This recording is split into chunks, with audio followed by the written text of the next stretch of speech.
بسم اللہ الرحمن الرحیم۔ حسن ابن زیاد نے امام جعفر صادق علیہ السلام سے سوال کیا کہ مولا مجھے بیان فرمائیے کہ ایک شخص 2 بیویاں رکھتا ہے، اس کی 2 بیویاں ہیں، آیا یہ ممکن ہے کہ وہ دونوں میں سے کسی ایک کو دوسری پر ترجیح دے؟ تو امام علیہ السلام نے ارشاد فرمایا ہاں، اگر اس کی ایک بیوی میں کوئی ایسی خصوصیت پائی جاتی ہے تو وہ اس ایک بیوی کو دوسری بیوی پر ترجیح دے سکتا ہے۔ پھر امام علیہ السلام نے ارشاد فرمایا کہ وہ یہ بھی کر سکتا ہے کہ وہ ہفتے میں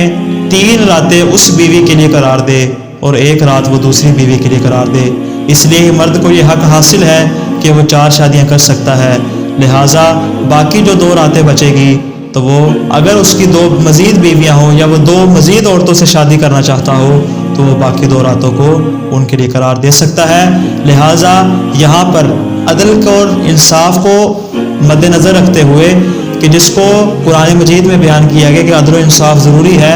لیکن یہاں پر امام نے جس چیز کی جانب اشارہ فرمایا وہ یہ ہے کہ اس میں کوئی ایسی خصوصیت پائی جاتی ہو، یعنی اس میں کوئی ایسی کوالٹی ہو اور کوئی ایسی خاص چیز اس کے اندر موجود ہو کہ جو باقی بیویوں میں موجود نہ ہو، اس کی بنا پر وہ شخص دوسری بیوی کو اپنی باقی بیوی پر ترجیح دے سکتا ہے۔ اس کی بنا پر وہ شخص دوسری بیوی کو اپنی باقی بیوی پر ترجیح دے سکتا ہے۔